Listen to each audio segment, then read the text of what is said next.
They don't think I'm serious. I also kept the official scorebook for home games and certainly the unofficial for road games, and developed a rapport with officials along the way. And the hardest part of doing that job was not keeping the book, if you will, and keeping it accurate. It was not commenting on the officiating. However, our next inductee never met a ball or strike call or a foul that he didn't like because they were all right? So Elmer DeShay. Elmer has been an athlete and sports figure in Waterbury, an amazing athlete and sports figure in Waterbury for over 70 years.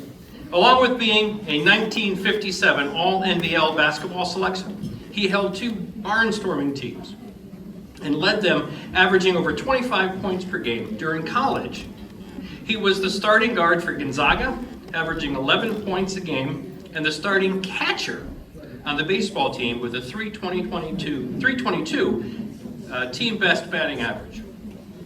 Elmer starred on 16 championship teams from 1957 to 1974 in Twilight League Baseball, as the judge mentioned, playing in 8 AA World Series. In addition, he also played on a very successful fast pitch and modified softball teams. The second half of his career was the accumulation of 170 years of umpiring, officiating, and refereeing. He did over 30 combined baseball and basketball finals, over 30 combined state regionals, 2 Legion World Series, 8 Mickey Mantle World Series, and 25 years of D1 and D2 and D3 baseball in Connecticut, Massachusetts, and Maine. He also umpired the World Softball League World Series for 2 years. Ladies and gentlemen, please help me welcome just an amazing athlete, an amazing bulldog, Elmer DeShay.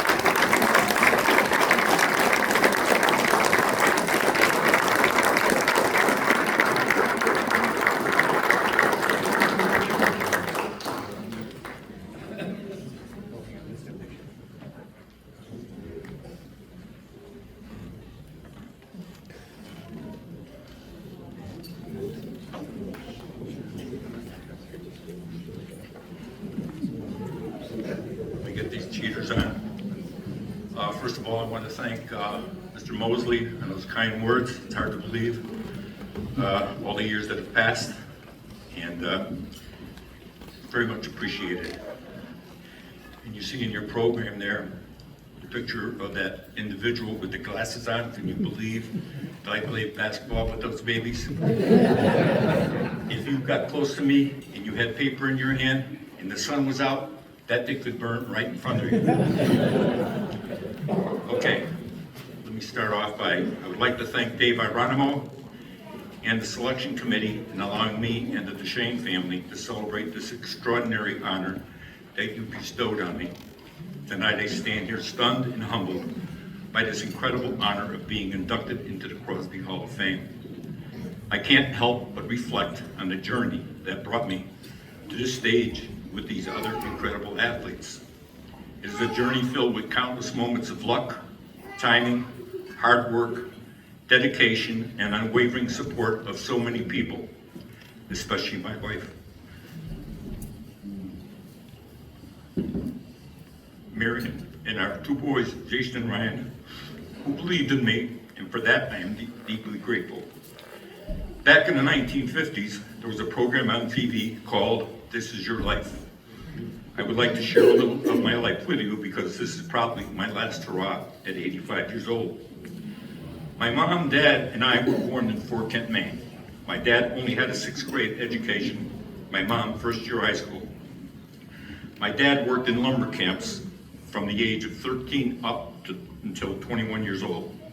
We migrated to Waterbury in 1939. I went through the Waterbury school system. As a 10-year-old, I was forced to work in the woods all through my grammar school, high school, and college days, anywhere from 8 to 12 hours a day. I picked up a valuable work ethic, which enabled me to develop my speed, strength, stamina, endurance, and perseverance.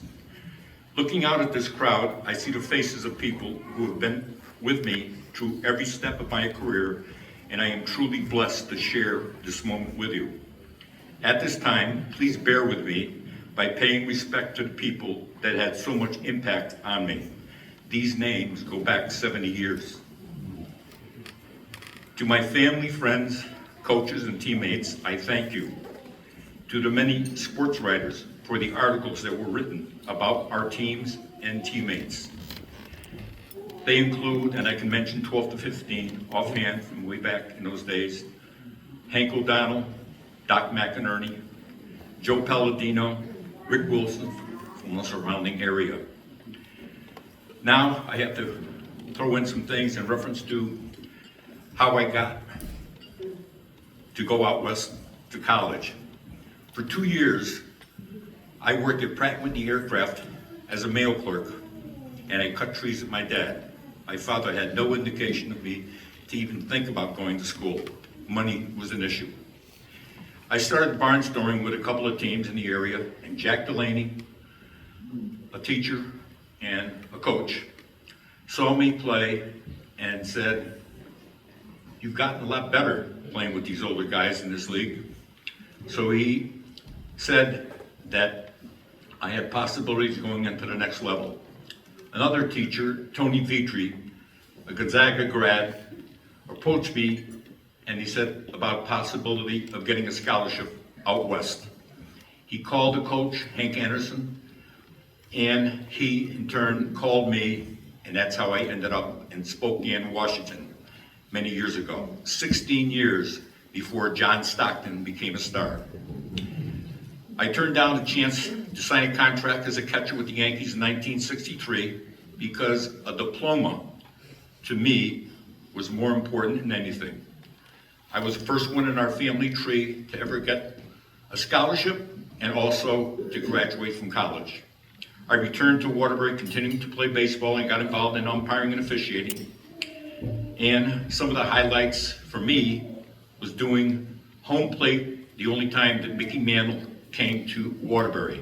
He sat behind the backstop, took a picture with our family, and it's a treasured photo that we have at home. I umpired games for Kenny Griffey Jr. and Alex Rodriguez. I worked 2 All-Star games at Fenway Park. I was the only umpire at the time from the state of Connecticut to work 2 American Legion World Series. One of them was in Middletown, Connecticut. Bob Palmer Sr. covered that series, and he wrote a couple of articles about me. Finally, another thrill, and last year's inductee, Joan Joyce, who pitched for the World Softball League, Connecticut Falcons. I happened to do her games, and to me, I consider her the greatest softball pitcher I ever saw, and to me, I consider her the best athlete / male, female I ever saw.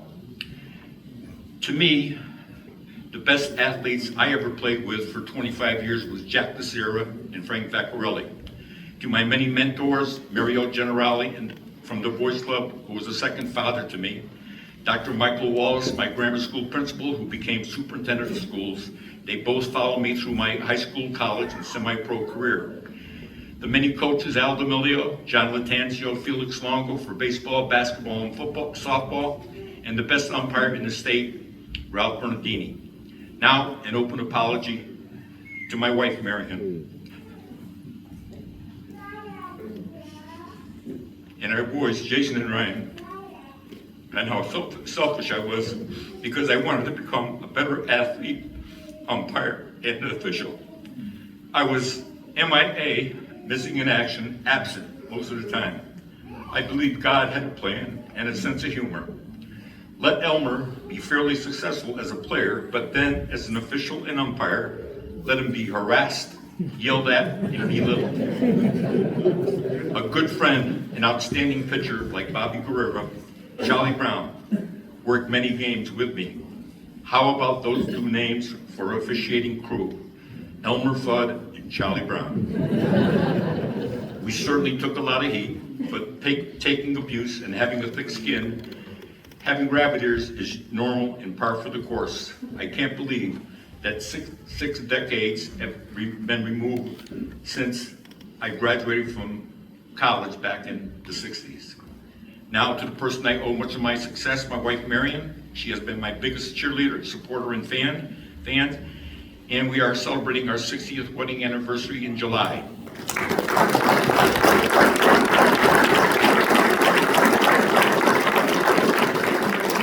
to many people, because I was out of the house so much doing games, marriage certificate has it down that maybe we only been married 40 years. For our two boys, Jason and Ryan, our 4 grandchildren, Riley, Aiden, Colin, and Evan, I've been truly blessed to have good health and longevity. I would like to thank the selection committee again, and congratulations to my fellow inductees.